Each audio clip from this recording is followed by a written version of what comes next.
Welcome back to The Ether, the show that disrupts the way you think about running your business. Join me, Brandon, and my co-host, Sean Delaney, the creator of What If, on today's episode. Our goal is to provide context around what we talk about so you have the clarity to cut through the noise and the confidence to grow and run a truly harmonious business. Let's jump in and take the next step to achieving business freedom.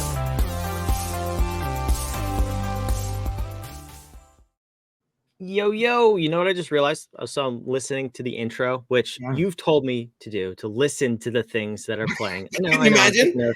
I know. It's wild. It's wild to do that. So disruptive. We love to provide context to people, but sometimes we get so off track that we just don't. So that's why I love this show, though, because we could just have a good time, have a good conversation. We're just talking about how many billionaires we've talked to in our lifetime, and now we're here. You know what? Sometimes context isn't needed. It's good for a little cliffhanger. We were talking about that. Yes, sometimes it's funnier with no context. We know that. Out of context, it's hilarious sometimes.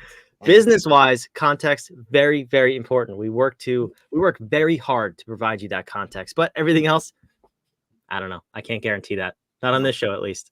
No. But hey, we're talking about games. Speaking of having fun, we're talking about gamification. So how about this? Why don't you lay the foundation here, why we're talking about games? I'll say this. You were on a podcast that was wildly disruptive a few weeks ago. We are going to talk about that a little bit and link to that episode down below in the show notes.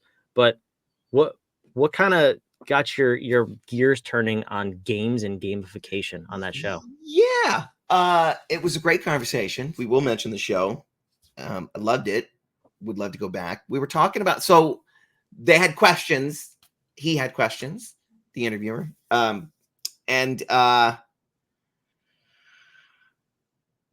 yeah, so we were talking about what we do. It just naturally flows from what we do. He said, what is it you do? We help businesses go further, faster, funner. Well, how do you inject the fun? And that follow-up question right there is enough to start me thinking, well, do we really inject fun? Because in my mind, there's two kinds of games if we're talking about gamification for business. Well, I guess there's two kinds of games under this. Okay, there's the games for fun, doesn't change anything. We're just playing it to play it. We're playing Battleship. No actual wars are being fought. No lives are being lost. We're just playing Battleship for the fun of Battleship. And then there's games like when we're talking about business gamification, where we're playing it to change the outcome of something. So it's a game with an intentional purpose at the end. Something will be different in the world because someone won or lost. Okay.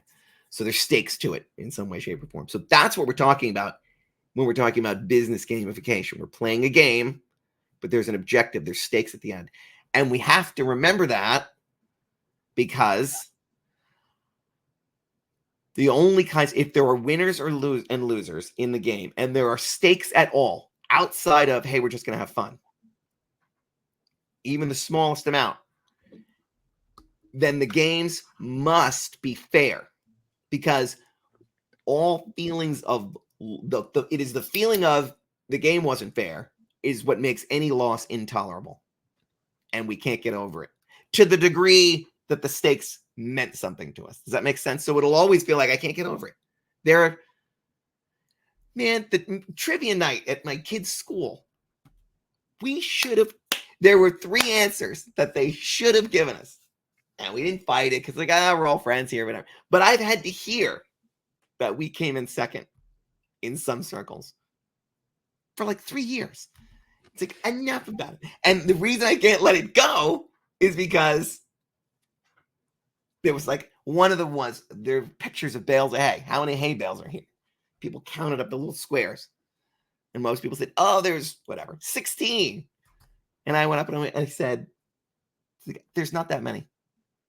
This little cartoon picture, that's baling rope around the hay bales. Those aren't separate bales. That's one bale there. There's one bale. And I pointed to it and he goes, oh yeah, you're right. I go, great.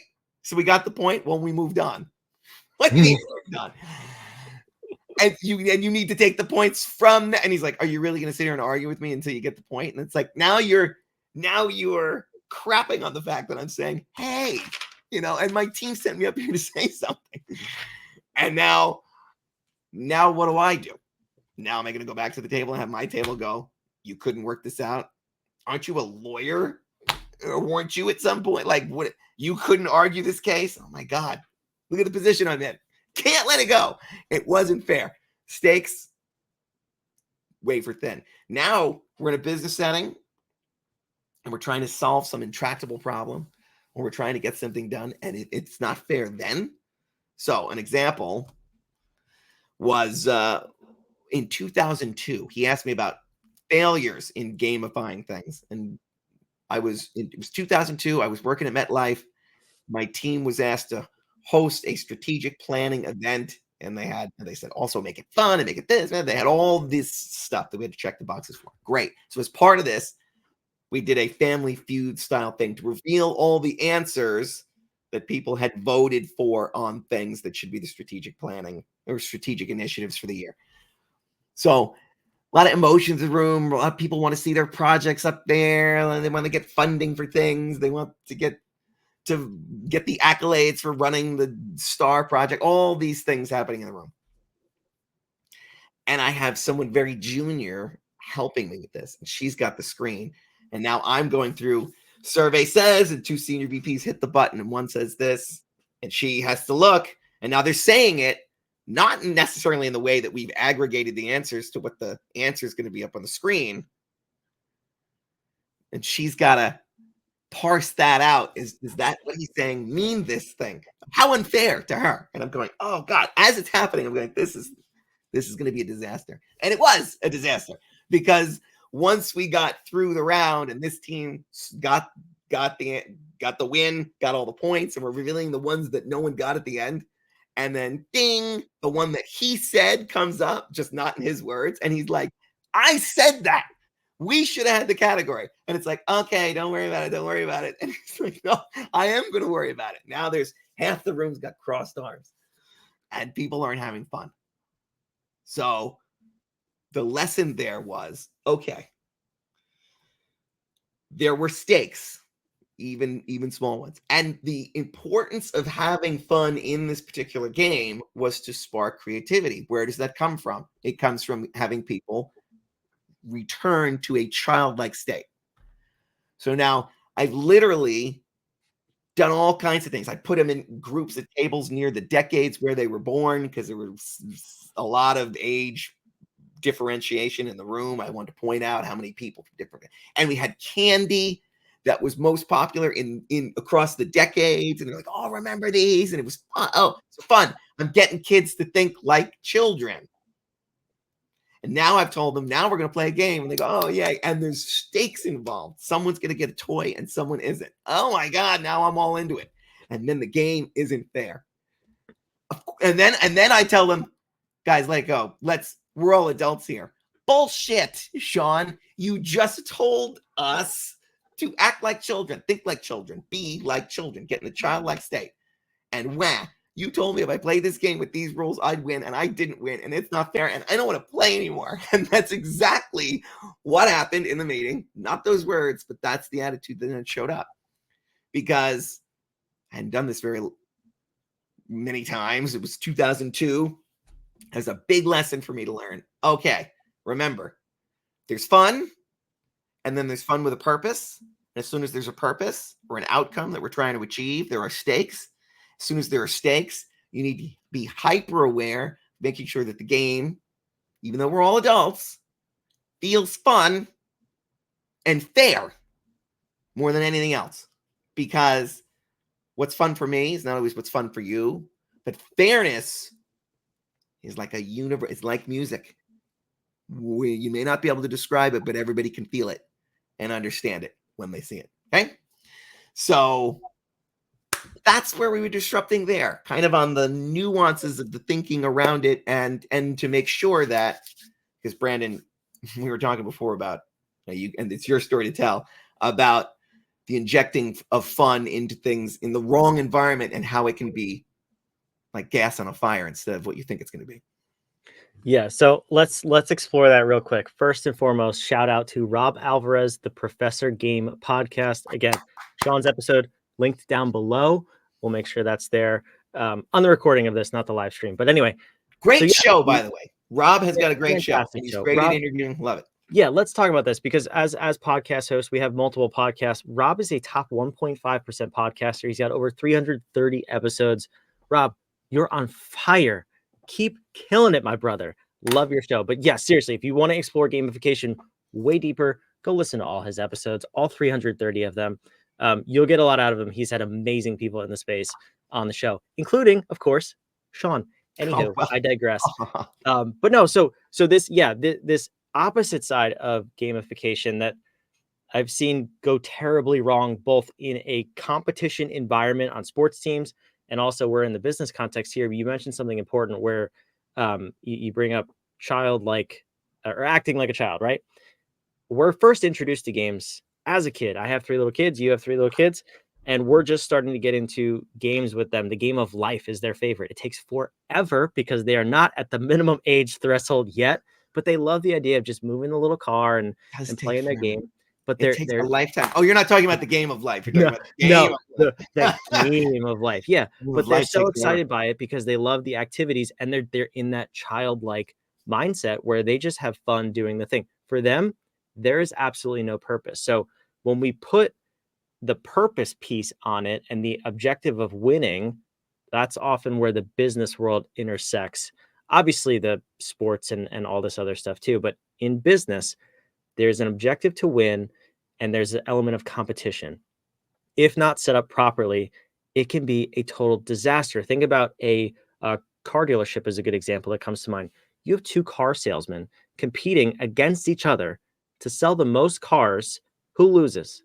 The customer, Mhm. always, because they're all they care about is the number at the end of the day to sell the most amount of cars. Doesn't matter who they sell them to, if it's a good fit or not. That would be a terrible example. Another one, a real life example that I had, I was on a call the other day where this woman was so desperate to inject fun into her business because her culture sucked. Her employees hated her, couldn't stand their job.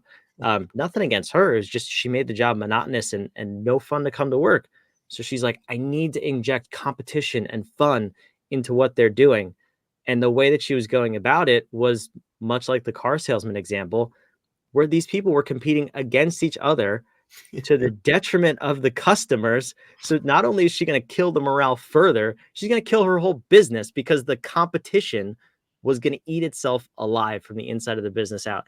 I see it all the time, but that's what we're talking about here with disrupting the space of gamification and making sure it's both fair and your intentions are good behind the purpose of the game. Oh yeah, there's there's 3 things there that all wanted to come out of my mouth at the same exact time, so they got stuck. One is I've seen large sales teams where they're like, "Hey, we're all a team here. We're all working on the marketing together, and we're all a team. You should work together, share information about your clients." Yeah. Oh, and by the way, we do a big sales competition at the end of the year, and we ring a bell for everybody who signs up, right? This, and this, and makes these sales. So it's a competition. Does it affect anything? Oh yeah, it actually affects your bonus at the end of the year too. Yeah, okay. Good luck with that teamwork throughout the Yeah, year. And not I'm gonna anymore. sandbag all my clients for the entire year. How come you haven't how come where aren't those renewals in yet? Oh yeah, they're coming because I'm saving them all for the 15th when we have the big competition. You knucklehead. Anyway, not missing the point of what the game is supposed to be and the attitude and the ethos that you're trying to put together. Second thing is now imagine, listen to what you just said. Kids, they're having fun in the game just because they're rolling the dice. They don't even know because for them, they've constructed a purpose and they're fulfilling that purpose in the way they're playing the game.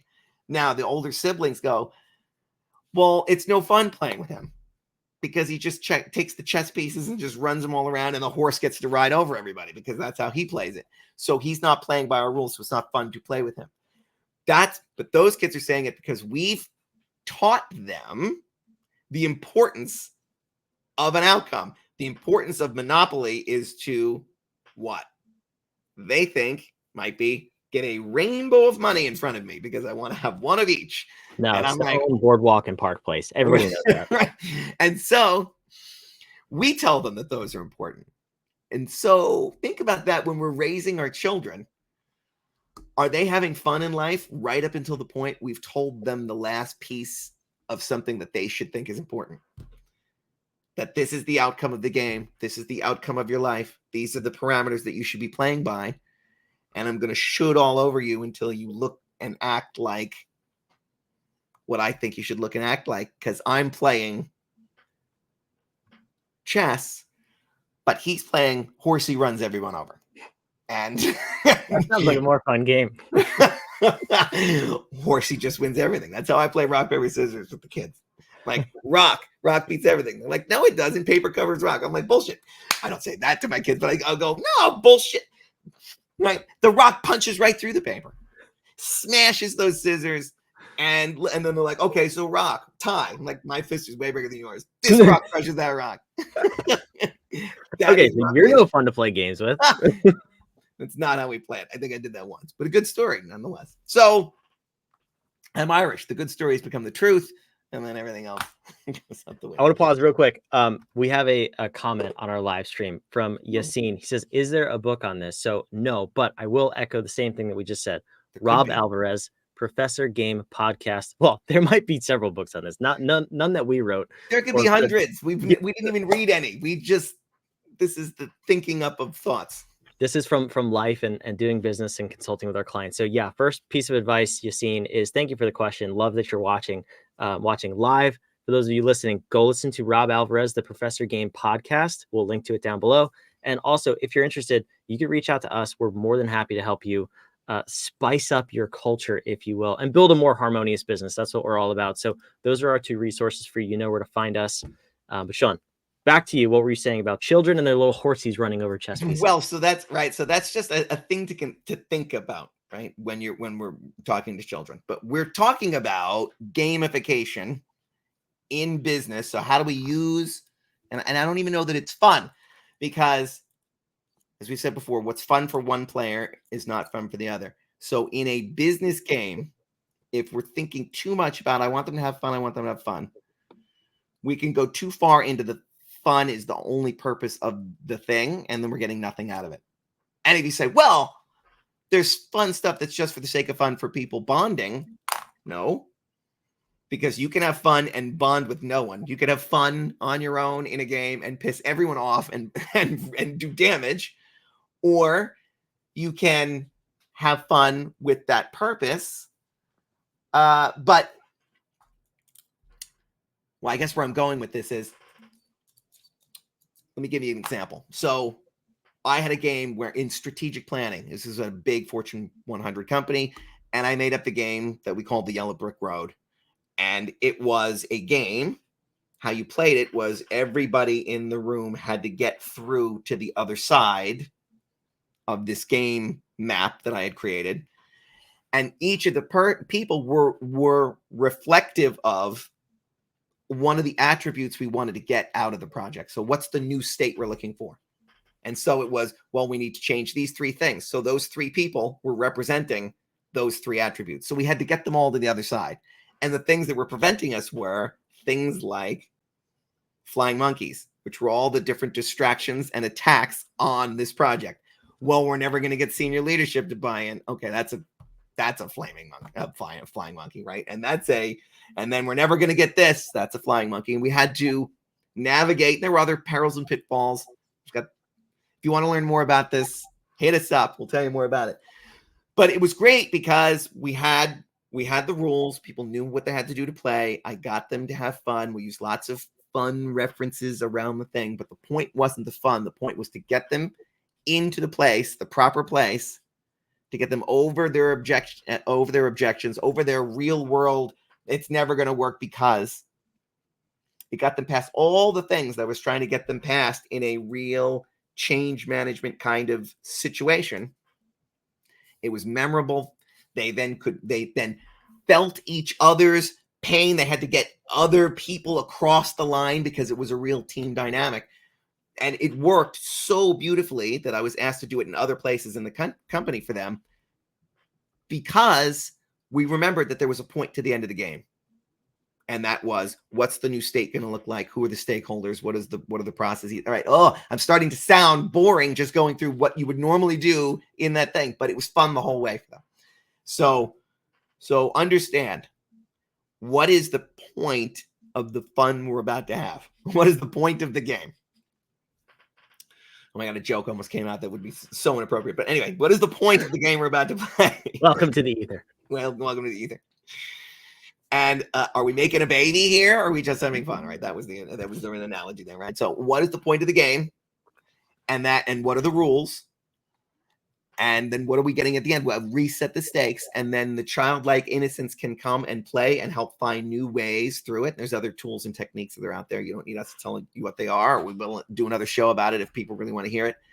Things like the 6 thinking hats and stuff like that. You sprinkle in other things that are kind of interesting, disruptive, but all with a purpose to getting people into the right state, to make the right kinds of decisions, and to move forward as a team. That's the point, I think, of gamification. Not, hey, let me tell everybody they're a team and then set them up so they're competing for each other, with each other on a game that they know is also tied to their bonus. You want to talk about putting stakes in a game and gas on a fire where the team might not be gelling already? Terrible. And so one person could look at that example and go, gamification doesn't work. It's terrible. I've seen it blow things up. And or gamification's fantastic and it's the answer to everything. Depends on the situation. And just like any tool that you have at your disposal in your business, you got to know when it makes sense, because you're not going to paint a room with a hammer and get very far. You could try, let us know how it goes, but help me understand this. So if we boil this down to the essence of what we're trying to do with games and gamification, specifically in business, that's the only context I'm applying this statement to. And we had talked about this the other day. We mentioned this earlier. You want to get people in that childlike state, in that childlike mindset, to free them, to not be so bound by those real world scenarios of strategic planning and project management and then the boring things, right? And what's possible. Right. And what is possible. These are limitations of what's possible. What if it isn't? What if it isn't? And kids think that way. But that's the beautiful part. So when we get people in that correct state, the childlike state, also what we had talked about the other day was when you can explain something to a child, to a 6-year-old, you can explain your problem that clearly to where they understand it. They most often have the best solutions because you've simplified and you've gotten down to the core of what that problem is. You're not just having fun and playing a game. I mean, you're actually accelerating your problem solving capabilities. I'm curious for you. So yes, I want to hear your thoughts on that statement, but also Yellow Brick Road. I mean, did you see that take place when you were able to simplify things down to a game and take people back to their childhood and talked about the Wizard of Oz? Oh, it was insane, the solutions that we come up with and how easy they were by the time they were at the end of the game. And it's always the one, it's the woman who didn't say much and she's coloring, because they had coloring pages with Wizard of Oz themes on them and stuff, whatever. She's just coloring, just thinking, she's activating different parts of her brain. She's kind of nodding along as if she's listening to music when there wasn't any music there. And then all of a sudden, she's the one like, what if we just took that part out and we moved that over here and then we had this department do that because they're already doing it for that, and it just laid the whole thing out. We're like, okay, what are the monkeys coming at? Well, we'll never get this and this. It doesn't sound, that sounds like a flying monkey. Let's put Ding Dang over there, right? That doesn't even sound real. Or we had different like mythological things too. That's like, that's not even real. Flying monkeys are things that can really attack you. That sounds made up. That sounds like the wizard standing in the way. The wizard's not real. Right. And so we had different categories of things. And it was so fun, though, to ask those questions. And instead of being like, Alice, that sounds like you got another act, you're still grinding that axe about HR. Nobody's coming at anything with that energy. It was kind of like, well, is that the wizard talking? Or is that a real monkey? Is that the witch, the real BHAG that nobody wants to talk about because we're all afraid of it? Which is it? And it just lowers the stakes enough and gets people into that creative space. And the brilliance that comes from people then is phenomenal. And then watch how mad they get when they come out of that state and they go into the real world and they want to talk to colleagues and they still are filled with this kind of innocence. And they're like, oh, we did it. We solved it. You're not going to believe it. Oh, yeah. Man, I just been sitting here doing TPS reports all morning. But what were you guys doing in there? I heard a lot of laughing. Right? Oh, we did this and this. It's amazing. There were flying monkeys and we solved it. We're going to do this. That'll never work. And then watch how their spirits get crushed. And then That's your culture, senior leader. The spirit crushing one. And you had some people in a little chamber of fun, little fun bubble in there, and they lit up and they came up with something brilliant for you. How about create more of that and less of the other? Just saying. But applied in the right way, it's a fantastic tool. Over applied with no purpose, it's like, this is a clown show in here. Oh, we have a lot of fun as you're packing up your boxes because you close the doors. You went out of business. Like you can, I love it. All right, most important question of the episode. What is your favorite board game? Ooh, favorite board game? I do like Monopoly. I do like Battleship with my son. I don't know. I think those two. You're going to say one. I'm going to go, oh, I should have picked that. When I was a kid, it was Mousetrap, just because you had all the pieces and that was a fun parts. And then you'd lose one piece and the whole thing wouldn't work. I don't know. Is that why I think operationally now on how everything needs to connect? Could be. Or it doesn't work? Could be. Maybe. What's yours, Brandon? It's hands down Monopoly. Monopoly. Why? What is fun about that for you? I don't know. I've always enjoyed the game, the strategy of it, the plotting out. Ooh, if somebody's is there strategy?